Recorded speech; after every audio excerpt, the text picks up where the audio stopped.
The garbage truck was pulling away when I reached the curb. 5 hours until my flight. My mother stood in the doorway behind me, arms crossed. My sister leaned against the frame beside her, phone in hand, recording. "What does a beggar need a graduation dream for?" she said again. Louder this time. For the camera. I didn't answer. I opened the dumpster lid. The smell hit me like a fist.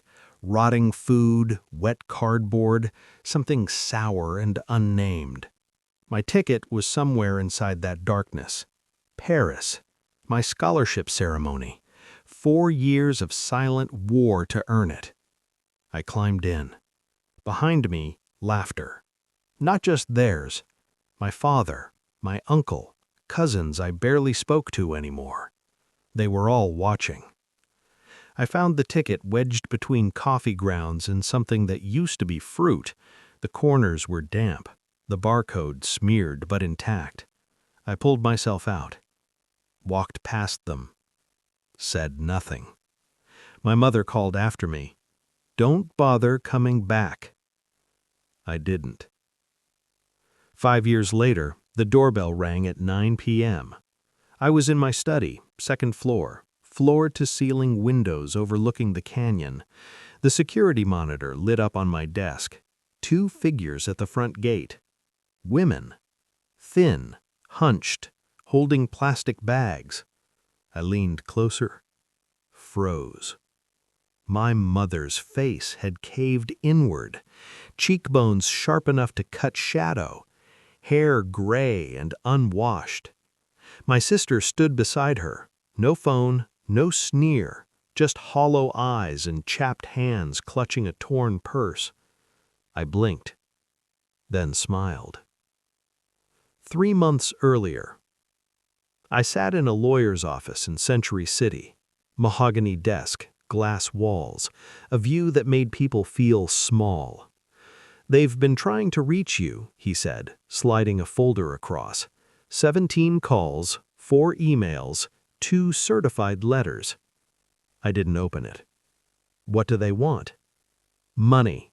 Your father's medical bills, your sister's eviction notice. They claim you owe them." I laughed. Not loud, just enough. "Tell them I'm considering it." He raised an eyebrow. "What?" "Helping." I let the word hang there like bait. 5 years earlier. I landed in Paris with change and a wrinkled ticket. No luggage, no family, no one waiting. The scholarship ceremony was everything they said it would be. Champagne, speeches, a check with enough zeros to rebuild a life. I stood on stage and looked at the empty seat I'd reserved. For my mother, the one I knew she'd never fill. Afterward, a woman approached me. Investor, elegant, European accent. "You look angry," she said. "I'm not." "Liar." She handed me her card. "Anger is expensive to waste. Let me teach you how to invest it." I kept the card. Present. I pressed the intercom button. "Yes?" My mother's voice cracked through the speaker. Older, smaller. "It's me," she said. "Your mother." Silence. "We need to talk to you. Please, it's important." I watched her on the screen. She was shaking. My sister looked at the camera. For a moment, I thought I saw the girl who used to braid my hair before school, before the jealousy, before she learned cruelty from watching our mother. "Please," my mother said again. I pressed the gate release. They stood in my entryway like refugees, eyes wide, taking in the marble, the chandelier, the art I didn't care about but bought because it made a point. My sister whispered something. My mother silenced her with a look. "You've done well," my mother said. I didn't offer them a seat. "What do you need?" She flinched at the word, need. "Your father, he's sick. The bills. We lost the house. Your sister, she what?" My sister's voice was barely audible. "I made mistakes." I nodded slowly. "We all do." Hope flickered across my mother's face. Mistake. "I came to ask, we're family, and family helps family." I let the silence stretch.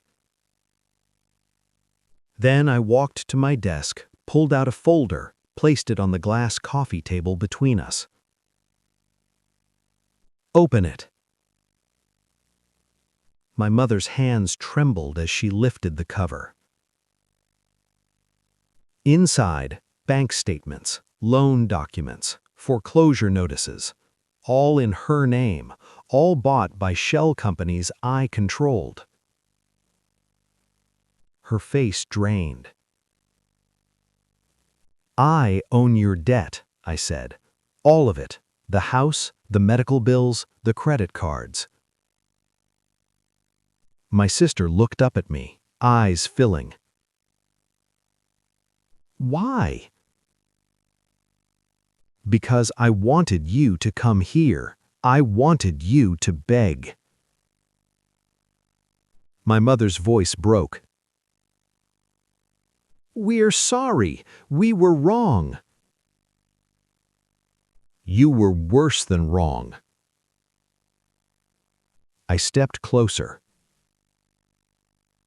"You were cruel to a girl who did nothing but try to make you proud."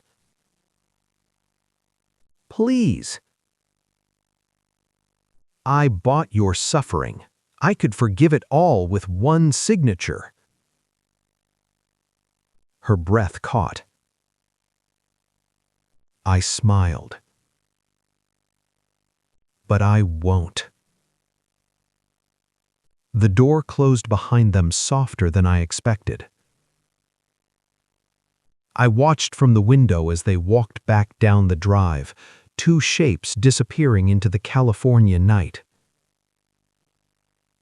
My phone buzzed. A message from my lawyer. "Eviction proceedings finalized. Want me to proceed?" I typed one word. "Yes." Then I deleted his number. I poured myself wine, stood at the window. The canyon was dark and endless.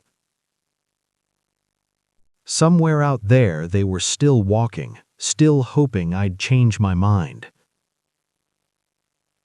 I wouldn't. Because revenge isn't loud. It's not fire or fury. It's watching someone drown in the choices they made and refusing to throw the rope. I raised my glass to the reflection in the window. The girl who climbed into trash, the woman who climbed out. "Here's to beggars," I whispered, and drank alone.